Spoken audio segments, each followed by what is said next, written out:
친구들 안녕. 저녁 잘 챙겨 먹었어요? 저는 새우 볶음면이랑 새우 딤섬 먹었어요. 오늘도 친구들 보고 싶어서 왔고요. 오늘 어떤 하루 보냈는지도 궁금하네요. 하루 잘 보냈어요? 또 책 읽어줄게요. 이제 이 책도 거의 다 읽었어요. 아니, 조금 남았어요.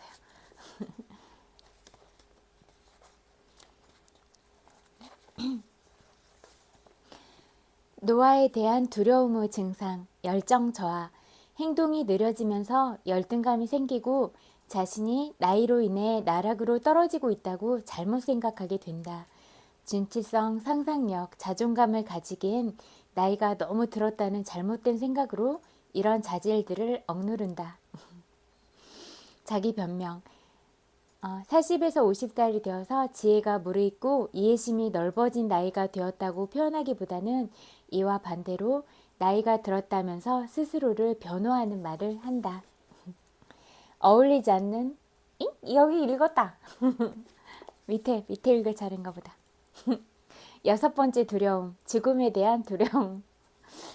죽음에 대한 두려움은 가장 잔인한 두려움이다. 그 이유는 분명하다. 많은 경우 죽음에 대한 두려움은 끔찍한 고통과 결부되어 있다. 이는 종교적 광신의 이유가 되기도 한다. 소위 야만인들은 문명인들보다는 죽음에 대한 공포가 덜했다. 수없이 오랜 세월 동안 여전히 답을 구하지 못한 질문을 하고 있다. 어디에서 왔는가? 우리는 어디로 가는가? 중세시대에 영악하고 교활한 이들은 이 질문에 돈을 받고 재빨리 대답을 해주었다.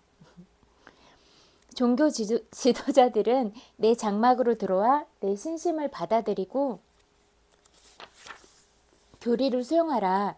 그러면 내가 너에게 천국으로 가는 표를 줄 것이니 내 장막에서 벗어나면 악마가 너를 찾아와 영거부 세월 동안 불지옥에 떨어뜨릴 것이다 라고 말했다. 영거부 형벌이라는 개념은 삶에 대한 흥미를 앗아가고 행복을 불가능하게 만든다. 종교 지도자들은 우리에게 천국을 확실히 보증해 주지도 우리를 지옥으로 보내지도 못한다. 하지만 지옥에 갈 수 있다는 생각은 그것만으로도 무척이나 끔찍하다. 바로 이러한 생각이 실제로 상상이 되면 이성적인 사고가 마비되고 죽음에 대한 두려움을 갖게 된다.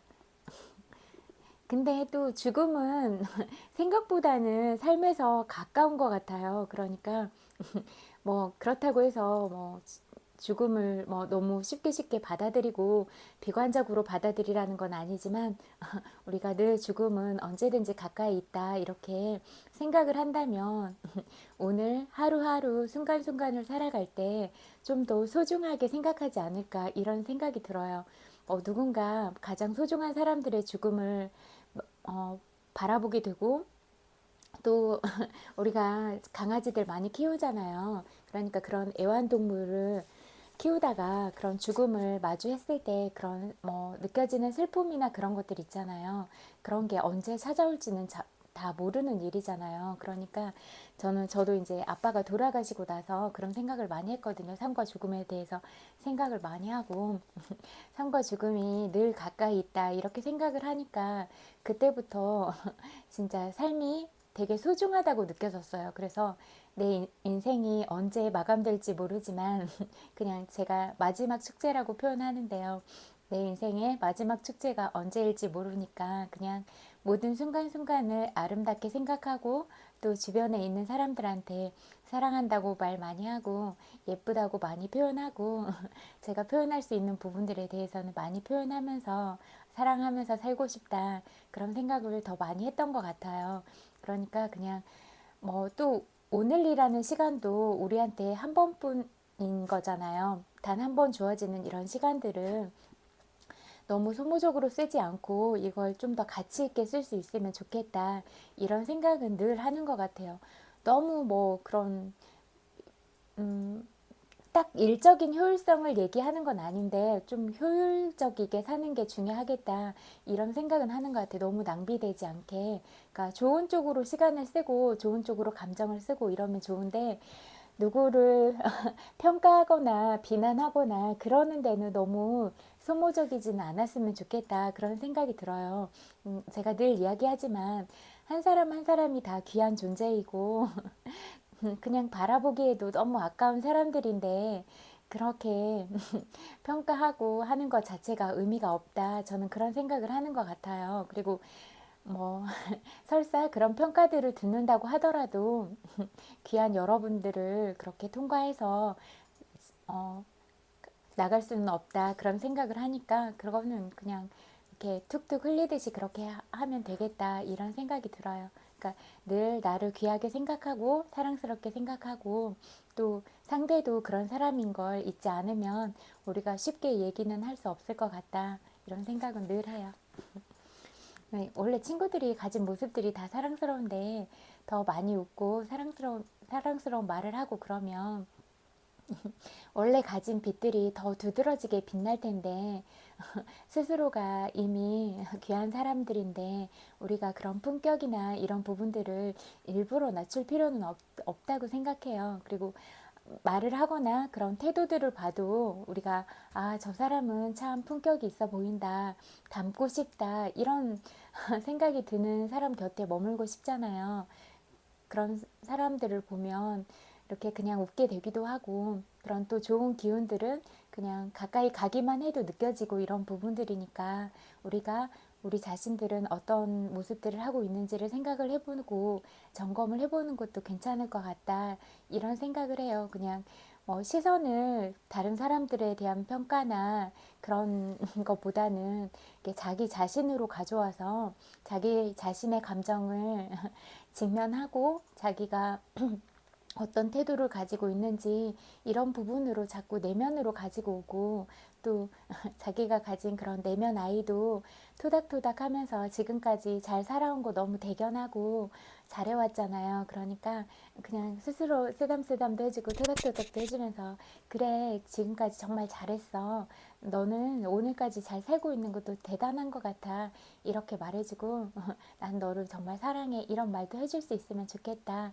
그런 생각이 들었어요. 그래서 우리가 우리 스스로도 위로하고 또 우리 주변에 있는 친구들도 위로하고 그렇게 가면 좋겠어요.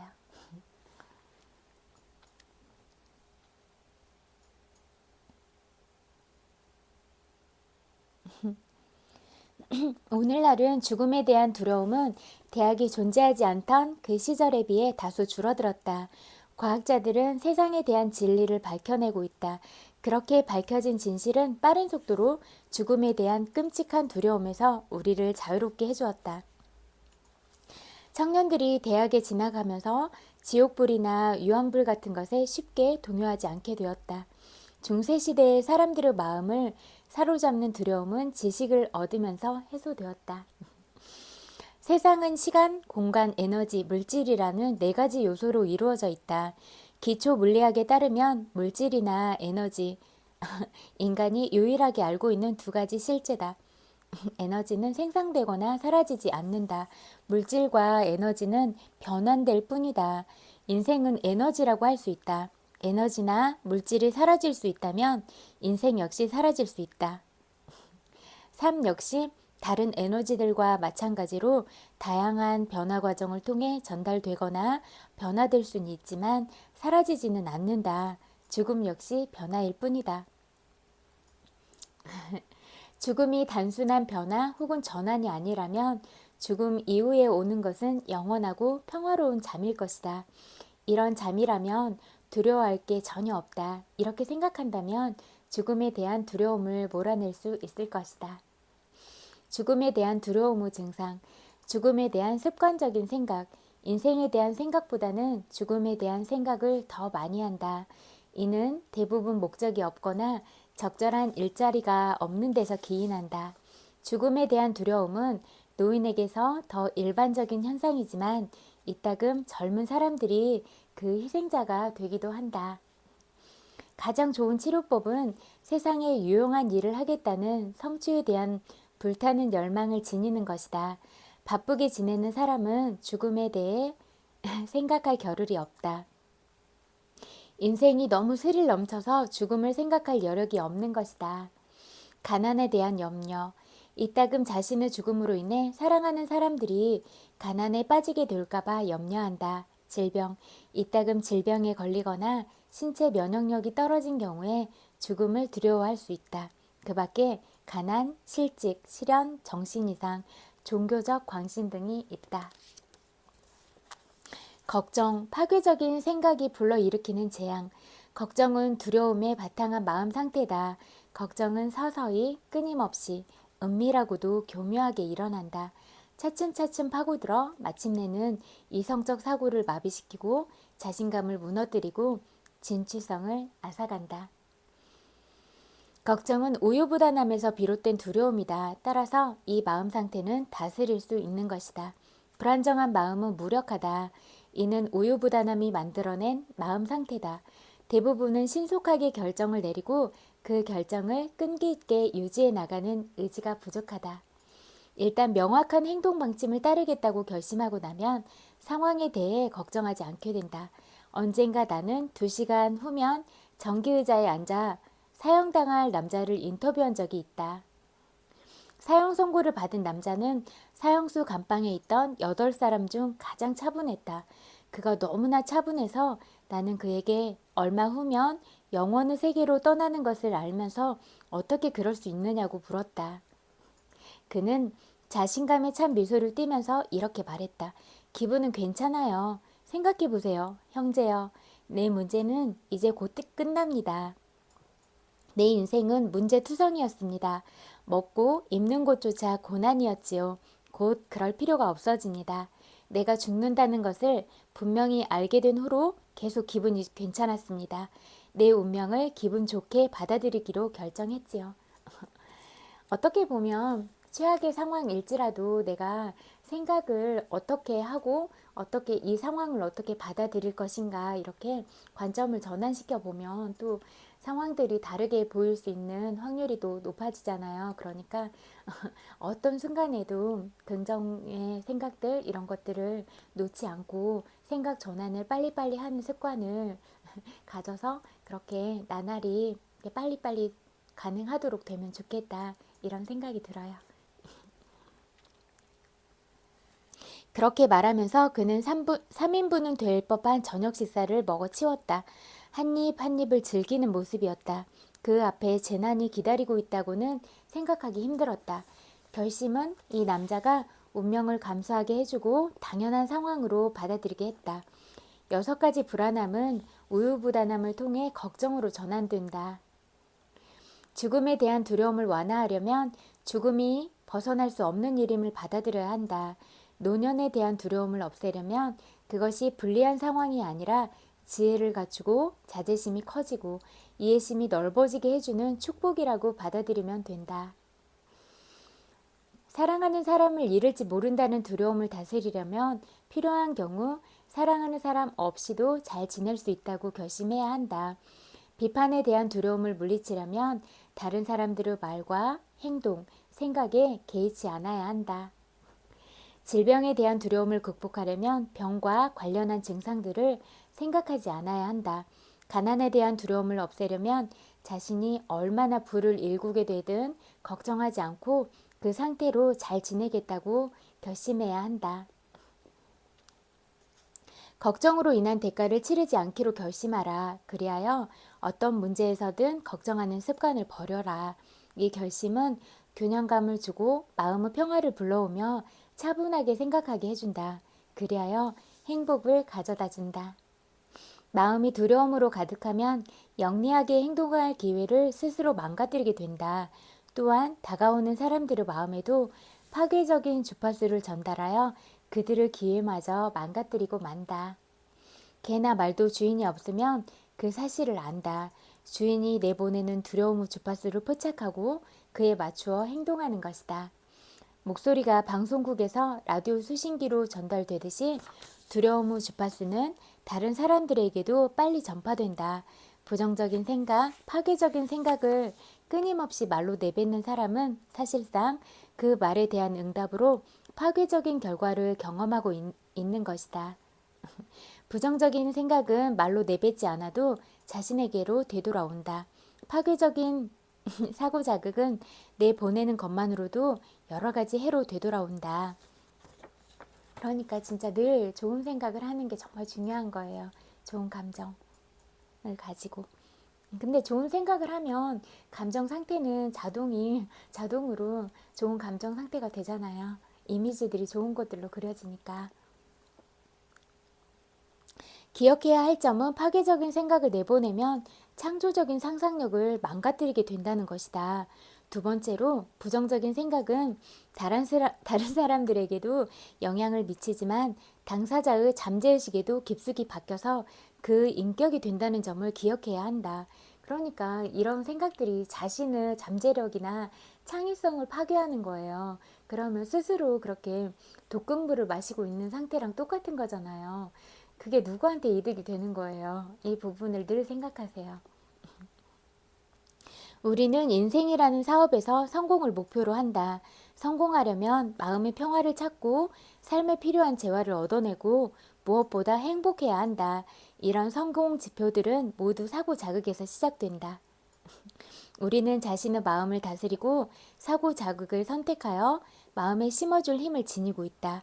우리는 이 힘을 가지고 마음을 건설적으로 사용할 책임이 있다. 우리는 자기 운명의 주인이다. 자신이 처한 환경에 영향을 미치고 그 환경을 조성하고 다스려서 원하는 삶을 만들어갈 수 있다. 이 일을 게을리하면 대양의 파도에 휩쓸려 다니는 나무 조각처럼 환경이라는 바다에서 이리저리 떠밀리게 될 것이다. 악마의 작업장. 6가지 기본적인 두려움에 대해 사람들이 두려워하는 악마가 한 가지 더 있다. 이것은 실패의 씨앗이 무성하게 자라나게 하는 비옥한 토양이지만 그 존재가 너무 교묘해서 대개는 감지되지 않는다. 이것이 뿌리 깊게 박혀 있을수록 6가지 두려움보다 훨씬 치명상을 입힌다. 더 나은 이름을 찾지 못해 일단 이 악마를 부정적인 영향을 쉽게 받는 특성이라고 부르겠다. 막대한 부를 일군 사람들은 늘 부정적인 영향에서 자신을 지킨다. 가난에 시달리는 사람들은 그렇지 않다. 성공한 사람들은 부정적인 영향력에 저항하는 마음을 지니고 있다. 부자가 되는 방법을 배우려고 이 책을 읽고 있다면 자신을 주의 깊게 살펴보고 부정적인 영향을 잘 받는 사람인지 확인해야 한다. 자기 분석을 게을리하는 것은 열망을 달성할 권리를 포기한다는 말이다. 자기 분석이 중요하다고 하잖아요. 자기 분석을 하라. 다음의 질문을 자신에게 엄격하게 시행해보라. 조심스럽게 이 작업을 해나가라. 매복해서 기다리는 적을 살펴본다고 생각하라. 현실을 강대한 적을 다루듯이 자신의 결점을 다루어야 한다. 현실의 적에 대항해 자신을 지키기는 쉽다. 법, 경찰, 판사가 개입할 수 있기 때문이다. 하지만 7번째 악마는 다스리기가 훨씬 어렵다. 그게 있는지조차 모를 때 대부분 이런 것 같아요. 잠이 들어있을 때나 깨어있을 때 공격하기 때문이다. 게다가 이 악마는 마음 상태이기 때문에 보이지 않는 무기를 지니고 있다. 부정적인 영향이 위험한 또 다른 이유는 이것들이 무척 다양한 형태를 지니고 있다는 것이다. 이따금 이 악마는 친구나 지인이 한 선의의 말을 통해 마음속으로 들어온다. 또 어느 때는 우리의 정신에서 일어나기도 한다. 그 독은 우리를 즉사시키지는 않을지 몰라도 치명적이다. 아까 제가 독이라고 했잖아요. 부정적인 영향력에서 자신을 지키는 법. 부정적인 주변 사람들 탓이든 스스로 만들어낸 것이든 부정적인 영향력에서 우리를 지켜주는 방패는 의지다. 마음속에 방어벽이 생길 때까지 계속 의지를 발휘하라. 인간은 모두 태생적으로 게으르고 무관심하며 자신의 약점을 자극하는 온갖 암시에 취약하다. 우리는 태생적으로 6가지 기본 두려움에 취약하다. 따라서 이에 대응하는 습관을 세워야 한다. 부정적인 영향은 잠재의식을 통해 작용하기 때문에 방어하기가 어렵다. 어떤 면에서든 낙담하게 만들거나 의욕을 꺾는 사람에게는 마음을 단단히 닫아라. 약을 모조리 치우고 기침, 재채기, 통증, 꾀병을 이용하는 짓을 그만두라. 스스로를 위해 생각하고 행동할 수 있도록 영향을 주는 사람들을 찾아라. 문제가 일어날 거라고 지레짐작하지 마라. 문제는 우리를 실망시키지 않는 법이니 말이다. 인간의 가장 보편적인 약점은 다른 사람들의 부정적인 영향을 쉽게 받아들인다는 점이다.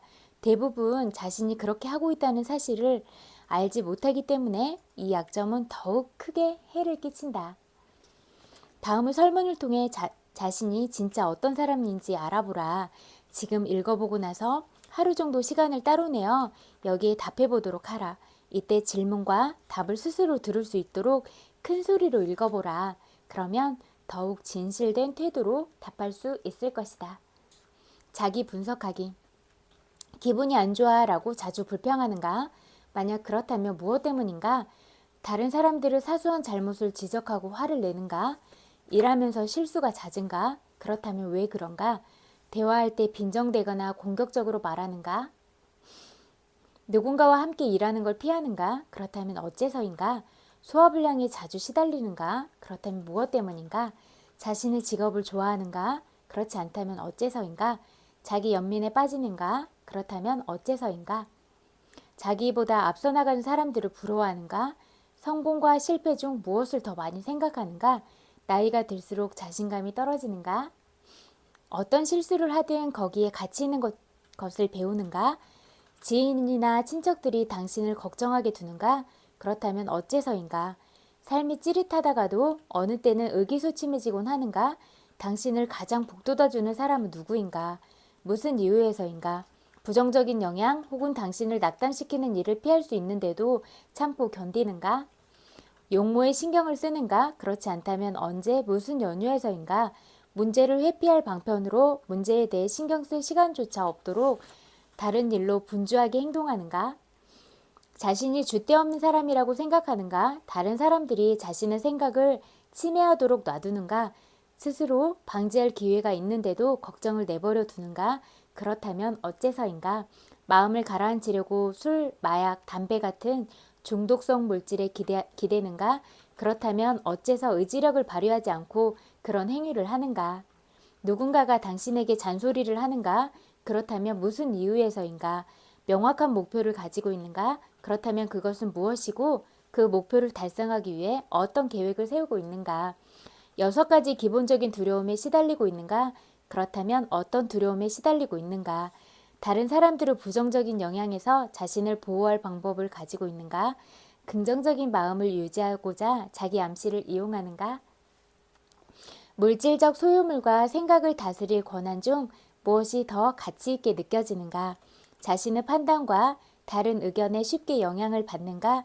오늘 하루 동안 자신의 지식 창고나 마음에 어떤 가치 있는 것을 더했는가? 자신을 불행하게 만드는 상황을 똑바로 직시하는가? 아니면 책임을 회피하는가? 실수와 실패를 분석하고 거기에서 이점을 취하려고 애쓰는가? 아니면 그럴 필요가 없다는 태도를 취하는가? 당신은 사람들이 공감을 구하면서 자신의 걱정거리를 털어놓는 사람인가? 평소 당신은 개인적 발전에 도움이 될 교훈이나 영향력을 스스로 선택하는가? 당신은 다른 사람들에게 부정적인 영향을 주는 사람인가? 다른 사람들의 어떤 습관이 당신을 가장 짜증나게 하는가? 스스로 의견을 생각해내는가? 다른 사람들의 영향을 받는가? 자신을 낙담시키는 부정적인 영향에서 스스로를 지킬 정신 상태를 구축하는 방법을 알고 있는가? 믿음과 희망을 고취시키는 일에 종사하고 있는가? 온갖 두려움에서 해방될 정신적 힘이 자신에게 있다고 의식적으로 생각하는가? 종교가 긍정적인 마음가짐을 유지할 수 있게 해주는가? 다른 사람들의 걱정을 함께 나누어야 한다는 의무감을 느끼는가? 그렇다면 어째서인가? 유유상종이라는 말을 믿는가? 그렇다면 자신이 어떤 친구에게 끌리는지 살펴보라. 거기에서 자신에 대해 무엇을 알게 되었는가? 가장 가까운 사람과 당신이 겪는 어떤 불행이 연관성이 있지는 않을까?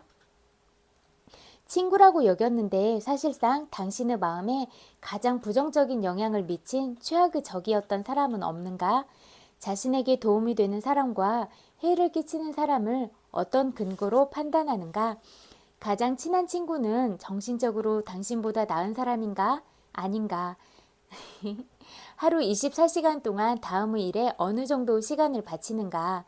직업, 잠, 놀이와 휴식, 요용한 지식 습득, 시간 죽이기.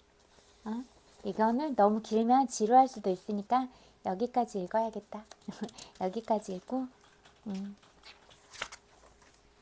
또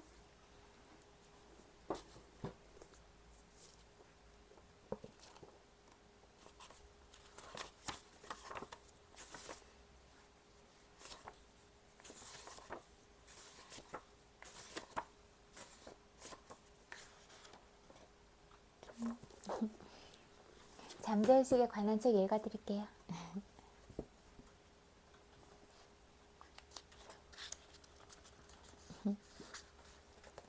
자기 마음과 정신을 다스리는 게 진짜 중요한 것 같아요. 명상으로 정신적 배터리를 충전하라.